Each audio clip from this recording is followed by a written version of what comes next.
Cek cek cek cek cek cek cek. Halo sobat Nime, gas lagi dah Shenlang. Dan sorry baru bisa upload. Kemarin gua upload cuma satu Shenlang, satu jawaban. Karena hari Minggu cuy. Harinya keluarga, jadi jalan sama istri. Jadi mau nggak mau harus nggak upload. Waduh. Dan ketika ada kesempatan langsung aja kita gaskan lagi dah Shenlang. Yuk langsung aja kita gaskan. Mereview sedikit dari part sebelumnya. Saat ini Shenlang pada akhirnya dia berhasil menyingkirkan para pimpinan bandit-bandit itu ketika mereka mencoba untuk dapat memasuki kota BY. Namun melihat pimpinan mereka telah disingkirkan oleh Shenlang, tentunya membuat para bandit-bandit yang lainnya mereka pun bingung dengan apa yang harus mereka lakukan. Dan itu membuat mereka pun hanya dapat melihat ketika gerbang kota ditutup begitu saja. Namun melihat ini semua tentunya membuat Shenlang dia pun tahu kalau semuanya sudah berakhir. Dan di sini Shenlang juga mengatakan kepada Zhang Choi kalau mereka bisa mendapatkan uang yang cukup banyak dari para bandit-bandit yang ada di luar sana karena mereka menghasilkan uang yang cukup banyak. Namun apa yang diucapkan oleh Shenlang membuat Zhang Choi dia pun mengatakan kepada Shenlang jika Shenlang mengambil uang dari mereka semua akan membuat Shenlang dibenci oleh orang-orang itu. Tapi untuk Shenlang gak peduli dengan itu semua, dimana dia mengatakan kau tidak akan mungkin bisa menjadi seorang pahlawan jika kau tidaklah kejam. Kau hanya bisa menjadi orang baik, tapi jangan berhati lembut, karena semua orang yang berhati lembut akan disingkirkan. Ucap dari Shenlang. Iya, bagus juga tuh kata-katanya. Lu orang boleh jadi orang baik, tapi lu orang gak boleh jadi berhati lembut, karena orang hati lembut semuanya akan disingkirkan. Wah, keren juga tuh coachnya. Waduh. Namun di sini untuk Zhang Choi dia juga tahu kalau sebentar lagi pasukan keluarga Su pasti akan segera datang. Jadi ayo kita naik ke atas dan kita menyaksikannya. Ucap dari Zhang Choi. Dan ternyata benar, saat ini di belakang dari para bandit-bandit pasukan keluarga Su berjalan mendekati mereka semua hingga membuat para bandit-bandit mereka pun panik ketika mereka melihat para pasukan keluarga Su telah datang mendekati mereka. Dan untuk Shenlang dia pun meminta kepada para bandit untuk kabur. Kaburlah jika kalian bisa kabur, kabur. Jika tidak maka semua akan disingkirkan oleh keluarga Su. Siapa tahu kalian bisa menyelamatkan uang. Ucap dari Shenlang yang membuat para bandit-bandit itu mereka semua panik kabur kocar kacir. Sedangkan di sisi lainnya, di kota Nuchao saat ini orang-orang tidak lagi pernah melihat patriark keluarga Jin. Dan juga terdengar sebuah rumor kalau patriark udah meninggal, karena mereka nggak pernah lagi melihat patriark keluarga Jin keluar dari mansion. Padahal biasanya sering. Namun di sini mereka juga semakin curiga ketika mereka melihat armada kapal angkut yang dimiliki oleh keluarga Jin perlahan-lahan mulai meninggalkan kota Nuchao. Hanya tertinggal beberapa kapal doang. Dan itu tentunya membuat mereka semua berpikir, berasumsi liar kenapa keluarga Jin melakukannya. Padahal armada kapal ini, transportasi ini menghasilkan uang yang cakep, uang yang sangat banyak. Tapi kenapa mereka malah menariknya hingga membuat mereka berpikir kalau keluarga Jin memang mereka kehilangan patriark mereka. Namun mereka juga pernah melihat siluet dari jauh patriark keluarga Jin. Tapi ketika mereka mendekat mereka tidak diizinkan hingga membuat orang-orang berspekulasi kalau itu cuman figur pengganti. Dan ternyata rumor itu juga telah sampai kepada gadis ini, selir dari putra mahkota. Dan ternyata dia saat ini sedang bertemu dengan perwakilan Bang Yin Yuan. Di sini mereka mengatakan kalau rumor patriark keluarga Jin udah meninggal. Jadi di sini selir ini dia pun berencana untuk dapat memastikannya dulu. Tapi sayangnya hal itu pun tidak diizinkan oleh si gembul ini. Dia nggak mengizinkannya karena selir ini dia terlalu mencolok. Jika dia datang ke kota Nuchao itu akan membuat dirinya menarik perhatian, dan itu akan membuat orang-orang berspekulasi kalau ini semua ulah dari putra mahkota. Dan untuk mereka tidak ingin putra mahkota terlibat dengan ini semua karena ini semua nggak ada hubungannya dengan putra mahkota. Hanya mereka lah yang seolah-olah bertindak atas nama putra mahkota. Selain itu juga di sini Bang Yin Yuan dia juga mengatakan kepada selir ini kalau mereka harus mengambil kota Nuchao karena kota Nuchao adalah sebuah jaminan. Yang tentunya hal itu membuat selir ini dia pun bingung dengan apa maksud dari itu semua. Karena ternyata sebelumnya Kaisar untuk dapat membiayai perang dia meminjam uang kepada Bang Yin Yuan sebanyak 2,3 juta koin emas. Yang tentunya hal itu mengejutkan bagi selir ini. Dirinya tidak menyangka kalau ternyata Kaisar membiayai perang dari minjem sama Bang Yin Yuan. Dan itu tentunya membuat gadis ini dia pun tahu jika saja Kaisar kalah dan tidak dapat mengembalikan uang, lantas Bang Yin Yuan juga nggak bisa nagih kepada Kaisar. Dan itu membuat Bang Yin Yuan harus mendapatkan kota Nuzhou. Dengan cara seperti itu, maka Bang Yin Yuan bisa mendapatkan keuntungan memonopoli perdagangan di wilayah timur. Dan itu membuat gadis ini dia pun paham kenapa Bang Yin Yuan ingin sekali mengambil kota Nuzhou. Dan hal itu pun dibenarkan oleh si Tengil ini. Dia pun mengatakan kalau Kaisar Yue nggak punya uang untuk dapat membiayai perang. Dan saat ini mereka juga telah memiliki 30.000 pasukan yang mungkin saja dapat bertempur kapanpun itu untuk dapat memperebutkan kota Nuzhou. Dan sekarang di sini si gembul ini dia meminta kepada selir ini untuk pergi. Dan dia untuk mendapatkan informasi dia masih memiliki seorang mata-mata untuk dapat memastikan pada keluarganya udah meninggal apapun belum. Dan benar saja tak lama setelahnya selir itu pun pergi. Dan di sini si gembul dia pun memanggil bawahannya untuk segera memanggil manusia salju alias si mata-mata, karena kode sandinya manusia salju dengan cara menempelkan sebuah poster manusia salju di salah satu toko hingga membuat orang-orang yang melihatnya pun tertawa-tawa. Mereka mengatakan kok ada boneka salju, dan ternyata itu adalah sebuah simbol untuk memanggil si mata-mata itu datang karena dia dipanggil oleh Bang Yin Yuan. Dan benar saja cukup waktu sekitaran semalam saja mata-mata itu pun dia datang, dan itu membuat di sini Bang Yin Yuan dia pun bertanya apakah benar patria keluarga Jin udah meninggal. Namun di sini untuk manusia salju, ya si kode manusia salju, waduh, dia pun mengatakan kalau dia nggak tahu juga tentang itu semua karena udah beberapa hari dia tidak pernah melihat patria keluarga Jin. Walaupun dia tinggal di lingkungan terdalam dari keluarga Jin itu sendiri, dia nggak pernah melihatnya lagi. Dan dia hanya melihat kemarin Dr. An yang terluka parah, dan itu membuatnya belum bisa memastikan kalau patriark benar-benar sudah meninggal ataupun belum. Karena harusnya ketika mereka semua ingin membawa seseorang pergi dari kota ini, mereka harus melewati penjagaanku dulu, ujian dari orang ini. Tapi sayangnya berita tentang itu semua tidak ada. Tidak bisa memastikan patriark keluarganya udah meninggal ataupun belum. Karena di saat ketika aku sedang libur, kejadian itulah terjadi. Dan ketika aku mulai masuk, semua sudah selesai. Dan aku tidak mendapatkan sebuah kabar dan juga melihat secara langsung tentang patria keluarga. Ujian dari pria ini hanya saja aku sebelumnya melihat Mulan datang ke kota ini. Dan tentunya mendengar itu semua membuat si gembul ini dia pun cukup terkejut kenapa Mulan datang ke tempat ini. Dan itu membuatnya pun bertanya-tanya apakah gimana ekspresi dari Mulan.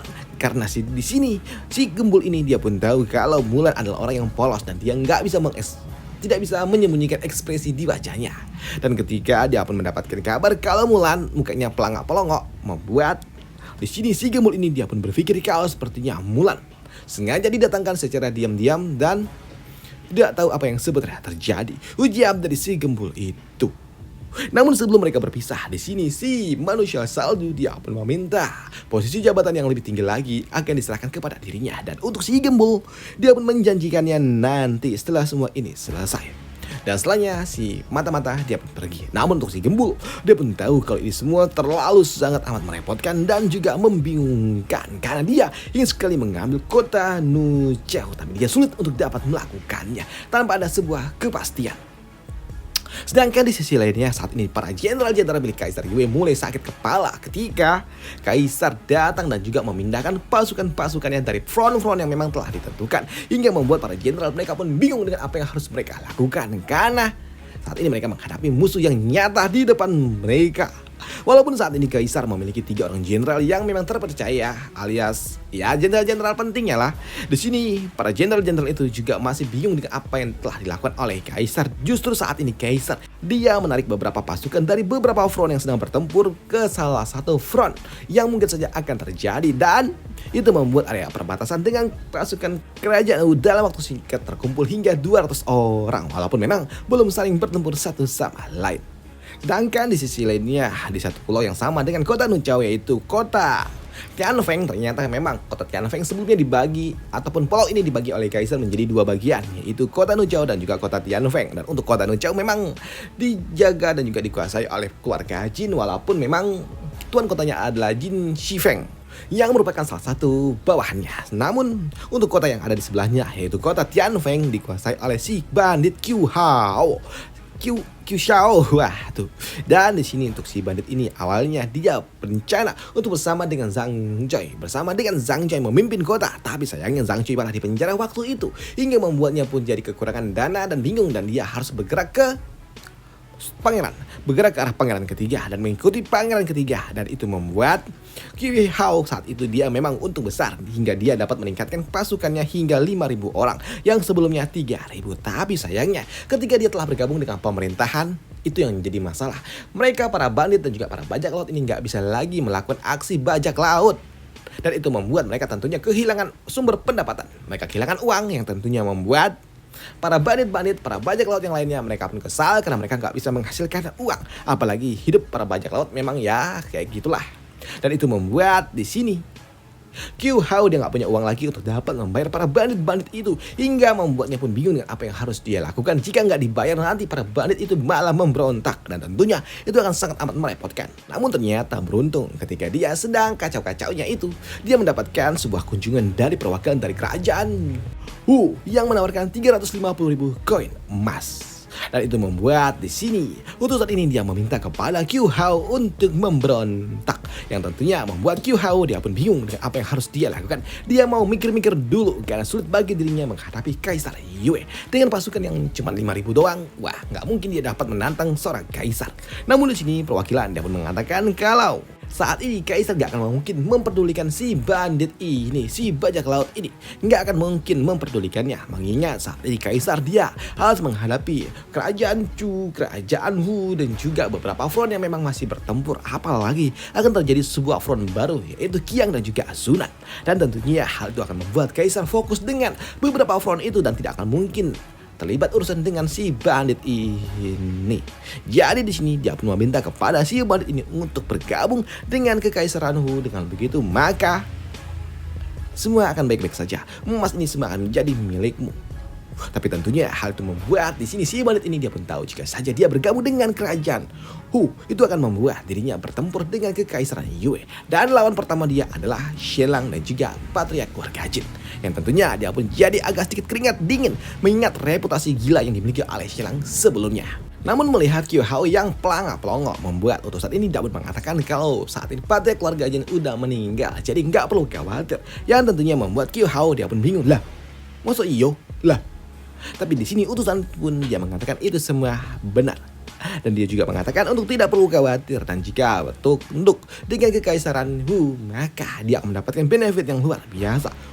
Mendengar hal itu membuat si bandit ini dia pun tahu apa yang harus dia lakukan, dan dia juga akan bersedia bergabung dengan kekaisaran Hu asalkan dia mendapatkan gelar bangsawan. Dan untuk orang ini dia pun mengatakan, ya cukup tunjukkan kesetiaan dan juga tunjukkanlah prestasi, maka kau akan menjadi seorang bangsawan. Paling tidak kau akan menjadi seorang coach ataupun apa ya, Earl ya, bangsawan Earl lah, ya gitulah. Earl itu seperti keluarga Jin sebelum mereka diangkat menjadi Marquess. Wah, tuh lumayan juga tuh, gede. Dan tentunya mendapatkan iming-iming menjadi seorang bangsawan besar membuat Qiu Hao dia pun menerimanya, dan dia pun langsung berlutut di hadapan dari utusan itu. Dan utusan ini dia pun membacakan dekret dari kaisarnya tentang penundukan dan juga kesetiaan bergabungnya si bandit ini ke dalam kerajaan ataupun kekaisaran Hu. Sedangkan di sisi lainnya saat ini di kota Beiye saat ini orang-orang dari keluarga Su mereka pun bingung kenapa loh kok jadi kayak gini, kacau, para bandit-bandit itu kok kacau loh, kenapa jadi seperti ini. Namun ketika dia melihat lebih detail, dia pun dapat melihat ternyata Shelang dan juga Zhang Joy ada di tembok batas, yang tentunya membuat di sini Zhu Tua dia pun bingung, lah Zhang Joy dia menaklukkan kota ini dalam semalam, padahal sebelumnya informasinya Zhang Joy udah meninggal. Dan tentunya hal itu membuatnya pun benar-benar kesal. Tapi di sini dia juga tahu kalau para bandit-bandit yang ada di luar ini mereka semua memiliki emas yang banyak, dan ini semua bisa aja diambil untuk keluarga Su, hingga membuat dirinya meminta kepada pasukan keluarga Su untuk mulai menyerang dan mengambil emas yang ada dari para bandit-bandit itu, yang tentunya membuat para bandit-bandit itu mereka pun mulai panik ketika mereka mulai diserang. Dan itu membuat Shelang dari arah sana dia meminta kepada para bandit-bandit untuk berlari di sekitaran tembok jika mereka ingin selamat. Dan benar, karena ketika pasukan keluarga Su mendekati tembok, jas mereka diserang oleh pasukan penjaga, yang tentunya membuat Zhu Tua dia berkesal dengan itu semua. Tapi nggak peduli dengan itu semua, Shelang nggak peduli, tetap menyerang pasukan keluarga Su yang di dekat, yang masuk dalam jarak serang. Dan itu membuat Zhu Tua dia pun meminta kepada para master-master yang ikut bersama dengan dirinya untuk menyerang langsung. Tapi di sini master dari kerajaan Chu, dia pun enggan untuk dapat melakukannya karena dia hanya ingin menghadapi Pak Tua Li. Dan untuk Su Tua dia pun mengatakan, ya kau akan menghadapi Pak Tua Li. Sedangkan untuk si botak akan menghadapi Zhang Choi, sedangkan dia akan menghadapi Shenlang secara pribadi. Dan benar saja, kini dia pun langsung lompat ke atas sana, lompat naik atas pagar dan langsung menghadapi Shenlang dan juga pasukannya. Dan di sini untuk Master Li, si Raja Pedang dia akan menghadapi si tante ini. Sedangkan untuk Su Tua dia akan langsung mengincar Shenlang, dan untuk Zhang Choi dia akan menghadapi si botak itu. Tapi ketika si botak dan melepaskan sebuah serangan das dihentikan oleh Ningji, dan bahkan saat ini Ningji dia pun memberikan sebuah tekanan balik hingga membuat si botak jadi keringat dingin. Dia nggak menyangka kalau ternyata siapa orang tua ini kekuatannya setara dengan Grandmaster, ucap dari si botak. Sedangkan untuk Su Tua dia pun yakin kalau dia dapat menyingkirkan Shenlang, dan ketika dia datang dihentikan oleh Dumi. Tapi dengan kemampuan dan juga kecepatan yang dia miliki, dia pun dapat memutar arah dan dia mengincar Shenlang dari sudut lainnya. Dan ketika serangan itu datang dihentikan oleh Zhang Choi. Dan melihat Zhang Choi yang ada di sini tentunya membuat si botak ini, si botak lagi, si tua ini dia pun bingung bagaimana mungkin loh kok ada Zhang Choi. Dan itu membuat si tua ini dia pun langsung melepaskan serangan lagi dan lagi. Dan untuk Zhang Choi dia sempat terdorong dan langsung di cover sama Dumi. Dan untuk Dumi dalam satu gerakan aja melayang tuh orang tua. Waduh. Dan ternyata bukan cuma orang tua itu aja yang terhempas di sini. Master dari kerajaan Chu juga terhempas mental dan semuanya pun jatuh. Termasuk si botak itu yang tentunya membuat mereka pun bingung lah. Kenapa sekuat ini? Dan untuk si tua ini dia pun berpikir siapa orang tua yang ada di atas sana. Itu kekuatannya setara dengan Grandmaster, ucap dari Su Tua ini. Dan untuk Su Tua dia pun benar-benar kesal ketika dia sudah kalah.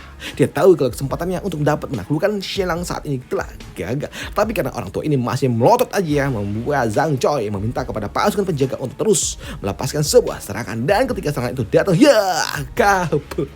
Su Tua dan juga rekan-rekannya mereka pun melarikan diri setelah mereka gagal menaklukkan kota ini, menaklukkan Shenlang, Zhang Choi dan juga yang lainnya.